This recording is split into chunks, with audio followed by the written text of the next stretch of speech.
Hi folks, welcome back to the amazing education channel.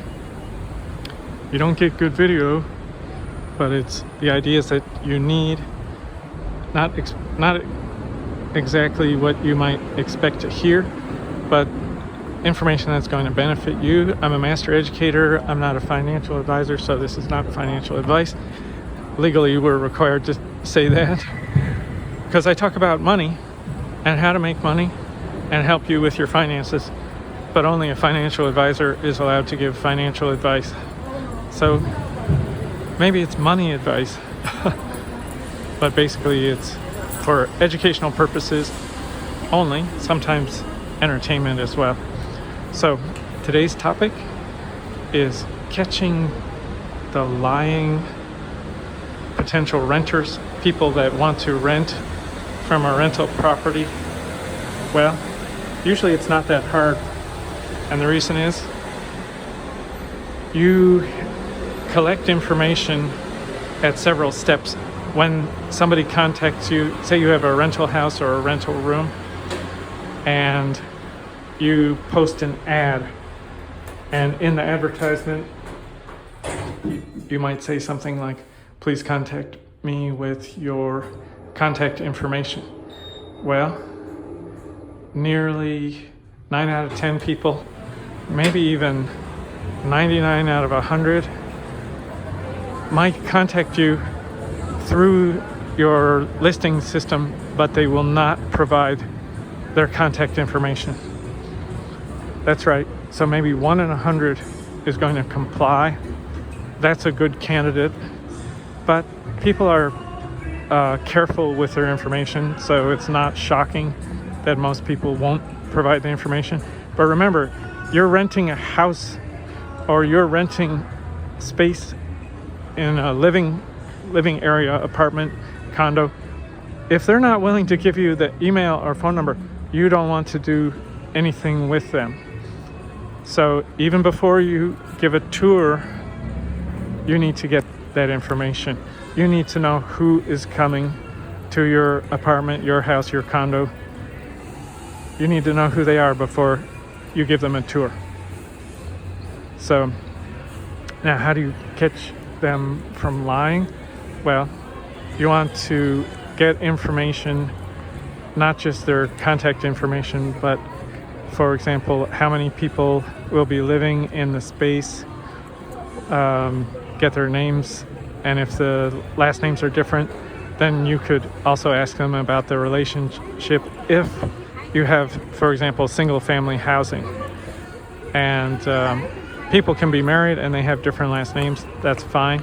Some children are adopted, or they're part of a family, but they might be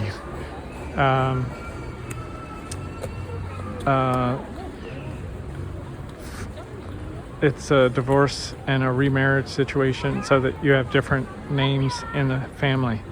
And but anyway, so you can just find out about that. But how you catch people to see if they're going to be trouble in the future is maybe if they're trying to hide something or they're dishonest. And sometimes the listing system will ask them, for example, what's their income, or their move-in date, or pets, and the number of people that they have. And then later on in their communication with you, they might say different information, different pets, different numbers of people that would live in the house, different employer. And so there, it's a red flag. Okay, the person, number one, maybe sloppy. Number two, deceptive, possibly. Or just frankly, you don't really know. They could be going through some kind of turmoil, so the number of people could change. Or they may want to be getting more money and having more people live in the property, and they may claim that they are related, and they're actually not related. And the reason why I'm talking about this is because there are house houses in neighborhoods where the neighborhood says, well, this is zoned for single families, and the reason is because it's usually near a university or college where there's a lot of partying going on, and people will rent houses in neighborhoods with young children and with other people that would like to sleep instead of listening to party music and loud parties and volleyball and all sorts of games and for example fraternity and sorority singing and so on, so forth. So then neighborhoods will have zoning where only 2 people can live in an entire house unless it's a family. So that's right, you heard it right. It could restrict an entire 4-bedroom house to only 2 occupants unless they're a family, like mother, father, sister, brother, husband and wife, grandmother and grandchildren, whatever the relationship is, but they would have to be family if it's more than 2 people. And so then people will say that they are family when maybe they are not. And they will possibly also add the number of people. They might say, oh, well, there are 3 of us. And they will tell a listing system that, but then when they're applying to you, they say, oh, it's 5 of us. Oh, well, suddenly they have new people in the family that you didn't know about. Well, it's either that or they might be trying to do subletting. So in other words, renting an entire house and then trying to get more people to live there in different rooms and have those people pay. And so they would, of course, they would benefit financially, but they would be possibly breaking the zoning laws. And as a landlord, property owner, you are obligated legally to uphold the local, state, and federal legislation regarding housing. And so if your area is zoned single family in that way, then you have to weed these people out. You have to catch them. And do I have experience? Yeah, I've got the recent experience of that. And so you need to be careful about that. What happened was I had a listing through the Zillow system. Somebody said 3 occupants, 1 other pet, but they didn't specify what it was. When it says other, what it means is it's not a cat and it's not a dog. And they also listed their income and so on and so forth. And then when they contacted me, it turned out it was 4 people, it wasn't 3 people. And so it's not necessarily dishonesty. There could be maybe some marriage decision that somebody was going to move without their husband or wife or something like that, or it could be like a mother-in-law situation or mother-father, and then they're coming along when it wasn't expected. But it just throws up a red flag. You need to look into who is this extra person, and it's possible that they were just lying. They are just lying and trying to squeeze in an extra person. And then you need to have questions. Basically, you need to require the full names, meaning first and last name. You probably won't get the full name, like their middle name and so on, but you can ask for it. So get the full names and the dates of birth, and then anybody who's over 18 or legally an adult, depending on the laws wherever you live, you would also need to do a background check, which means a criminal background check, a legal check, and possibly a credit check on anybody who is a legal adult.